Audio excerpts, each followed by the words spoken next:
शांति शरीर ठंडा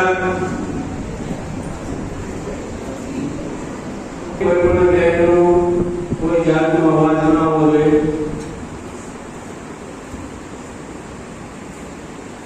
आपको જે કાર્યક્રમ છે એ પછી તો શિસ્તને લગતો આ કાર્યક્રમ છે એટલે એક ખાસ કાળજી લેજો કાર્યક્રમની શરૂઆત કરીએ પહેલા સૌ આંખો બંધ કરી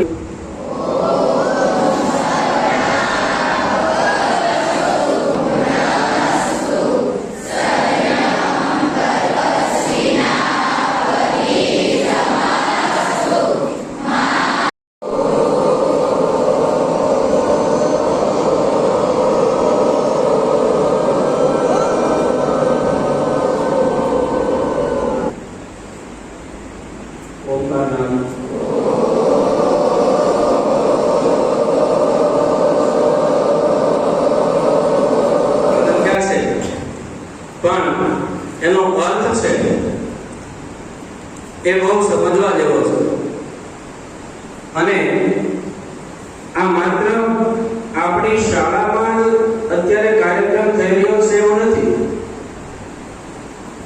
આજના દિવસે સમગ્ર ભારતની અંદર આ ટાઇટલ જે છે એ ટાઇટલ નીચે સમગ્ર ભારતની શાળાઓમાં આ કાર્યક્રમ થયો છે અથવા તો અત્યારે થઈ રહ્યો છે.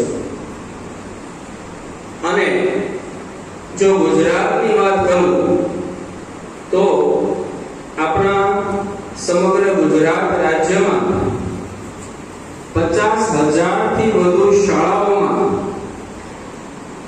2 લાખ કરતા પણ વધુ શિક્ષકો અને 83 લાખ કરતા વધારે વિદ્યાર્થીઓ એને આ કાર્યક્રમ છે એ આજે યોજ્યો છે. અને તમને જણાવતા એ બહુ અગત્યનું એટલા માટે છે કે આમાંથી ઘણું બધું આ બે ટાઇટલ નીચે આપણે ઘણું બધું આપણે સમજવાનું છે. આપણે માત્ર એવું સમજીએ કે આ શાળા છે એટલે બિલ્ડિંગ, એક સુવિધાવાળું બિલ્ડિંગ, એક ઇમારત છે. આ ઇમારતની અંદર બીજી બધી ઇમારતો છે એની જેવી ઇમારત આને આપણે ન કરી શકીએ, કારણ કે આની અંદર લાખો વિદ્યાર્થીઓનું ભવિષ્ય, લાખો વિદ્યાર્થીઓની કારકિર્દી અને લાખો વિદ્યાર્થીઓનું જીવન છે એ અહીંથી આગળ વધે. આંબા વાવી રહ્યા હતા, આંબાના ઝાડ વાવતા હતા. ત્યાંથી એક તમારા જેવો યુવાન છોકરો નીકળ્યો. એમ પૂછ્યું, દાદા શું કરો છો? દાદા કે આ જોને દીકરા આંબા વાવું છું. તો દીકરો હસવા માંડ્યો, તે છોકરો, તે યુવાન હસવા માંડ્યો કે દાદા તમે આ 80 વર્ષની તમારી ઉંમર થઈ અને 80 વર્ષની ઉંમરે તમે આ આંબાના ઝાડ વાવો છો, તો આ કેરી તો તમને ખાવા મળવાની નથી. આ કેરી ખાવા તમે રહેવાના નથી. તમારું આયુષ્ય પણ એટલું નહીં રહે કે તમે આ કેરી ખાઈ શકો. તો પછી આંબાના ઝાડ શું કામ વાવો? ત્યારે એ વૃદ્ધે જવાબ આપ્યો કે બેટા, મેં જે કેરી ખાધી છે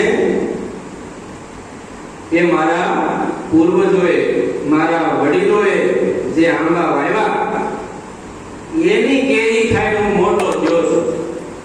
અને હવે હું જે આંબા વાવીશ એની કેરી મારા દીકરા, મારી આવતી પેઢી એ કેરી ખાશે અને મને યાદ કરશે. તો આવું આપણે વિચારવું જોઈએ કે આપણે આવતી પેઢી માટે કંઈક એવું મૂકીને જાય કે એ આવતી કોઈ વસ્તુ છે એને નુકસાન કરીએ, એનાથી આપણને શું ફાયદો થવાનો? કારણ કે શાળાની અંદર કે your degree is just a piece of paper. Degree is just a piece of paper. Your real education is seen in your behavior. Gujarati કરતો વિતર. Your real education is seen in your behavior. તમારું સાચું શિક્ષણ તમારા વર્તનથી ખબર પડશે. તમારું વર્તન કેવું છે એ બેસે. ગંદકી હોય ત્યાં, ઉકળો હોય ત્યાં, દુર્ગંધ આવતી હોય ત્યાં, માખી છે હંમેશા એ ગંદકી વાળી જગ્યાએ જઈને બેસે. અને મધમાખી છે એ હંમેશા સુગંધિત ફૂલોની ઉપર જઈને બેસે. તો એક વખત કોઈ માખીને પૂછ્યું કે આ માખી તું જ્યારે હોય ત્યારે આ ગંદકીમાં, ઉકરડામાં, દુર્ગંધ આવતી હોય ત્યાં જઈને કેમ બેસે છે? માખીએ કીધું કે મને આ સંસારની અંદર કોઈ સારી જગ્યા મળતી જ નથી.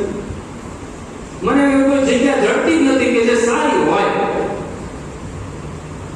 અને મધમાખીને પૂછ્યું કે મધમાખી તો આ ફૂલ, સુગંધિત ફૂલ છે, એની ઉપર જઈને કેમ બેસે?